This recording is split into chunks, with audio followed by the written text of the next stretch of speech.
Hello everyone, my name is Abdur and I'm an MSc student in the field of applied computing at the University of Toronto. There seems to be a lot of misconception regarding Toronto or Canada being too expensive for international students.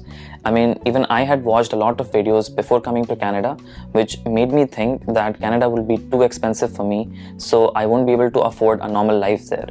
But let me tell you, that is not the case. It all depends upon how you're earning money and how you're spending money. If you bring funds from your home country and you spend it over here, you'll definitely feel that Canada is expensive because you have earned that money in your home currency, but you're spending it in Canadian dollars. But if you're able to earn here while studying, then you'll definitely not feel that Canada is expensive because the hourly rates are very high over here compared to back in your home country, which in my case was India. So in India, even while working full time, I was making somewhere close to 600-650 rupees every hour, which comes out to be about $10, but 10 Canadian dollars. But over here, even while working part time, I'm able to make more than double that amount. So the hourly rates do matter a lot. So as a student, if you're earning in Canadian dollars over here, then you'll definitely not feel that Canada is expensive. Talking about expenses, there are two main categories of expenses that are significant: housing and groceries. The rest are just meager amounts. Also, keep in mind that any expense or cost I talk about in this video will be on a monthly basis. With that said, let's take a look at the first major expense, which is housing. This year, which is 2022, the accommodation prices are on the higher end because after the lockdown has ended, a large number of international students are now coming into Canada to pursue their higher studies. So if you are a student and you're on a budget, then looking for accommodations in downtown is not a good idea. Instead, you should look for residential areas that are in the vicinity of downtown. For instance, I'm staying in a residential area which is around 20 minutes away from downtown. So for the same rent price that I could have gotten an apartment in downtown, now I have much bigger rooms in a house in a residential area. So I can easily share a room with another student. Also, the only important thing you have to keep in mind when moving away from downtown is that always take a housing or accommodation in an area which has a subway station nearby. In Toronto, subways are much faster, regular and frequent than buses or streetcars. But if your area does not have subways, you should pick an accommodation close to a bus stand or a streetcar station. This way, I'm able to minimize my rent as a student while still being able to reach the downtown if I ever have to in just 30 minutes. Also, if you want to know how to hunt for accommodation in Canada as a student, do check out this video of mine. The monthly rent for me is $575, considering that I'm sharing the 2-bedroom house among 4 students. By the way, if you're finding value out of this video, kindly press the like button and subscribe to the channel. It helps my videos reach more people and motivates me to keep making videos like this. The next major expense as a student is on grocery. I spend heavily on grocery because I love cooking and eating good food because it makes me happy.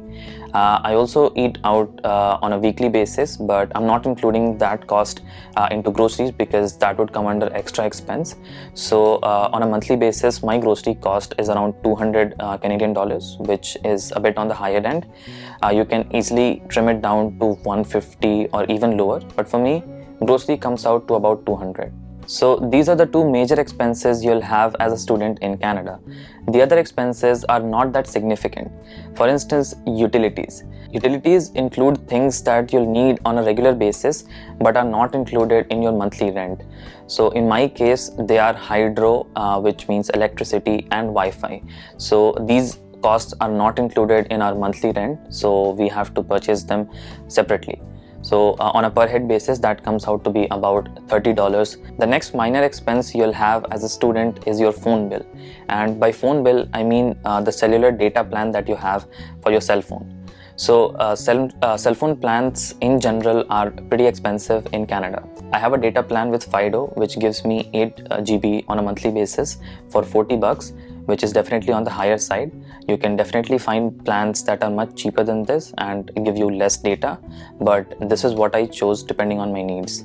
These were the expenses that you cannot avoid as a student in Canada. Now, there are some expenses that are extra that could be avoided, but as a part of being human, it's okay to have them. For instance, eating outside. So every Friday night, me and my roommate, we go outside and buy chicken shawarma poutine from Osmos. We really love it, so we eat it like every Friday night. So that costs both of us around $8 to $9 per head. So this is sort of like an extra expense. We can definitely avoid it just by cooking at home. Sometimes I like to go out and try a different cuisine with some of my friends, which can be counted as an extra expense as well.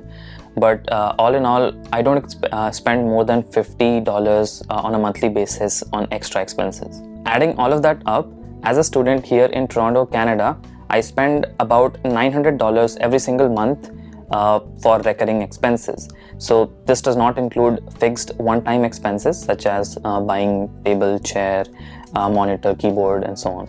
So the question is, how do I cover all of this recurring expense as a student here in Canada? Well, I do have a GIC that I did back in India, which provides me with $730 every single month. So I use it to cover some of my expense because my total expense on a monthly basis is around $900. So $730 won't be sufficient for me. So, and yeah, by the way, if you want to know how to do a GIC for yourself, do check out this video, which I made a while back. Now, since GIC is not sufficient for me, I do have other sources of income, and the most important one among them is the part-time job that I currently have in tech. This part-time pays me a good amount as well, and apart from that, I'm also doing a teaching assistantship at University of Toronto. So if you're not aware, teaching assistantships here in Canada pay a lot. So they pay around $47 on an hourly basis, and for a term I can do as much as 60 hours. So I'll be paid in total of 60 times $47 for the entire 4-month term, which comes out to about $680 a month with just 4 hours of work every week. I've also made a video on how I got a part-time job in tech, so if you're interested in getting a part-time job like that, then do check this video out. Apart from part-time jobs and teaching assistantships, there are some temporary job openings that keep opening up on the campus throughout the year. So these are usually broadcasted over your university email, so you need to be updated on them.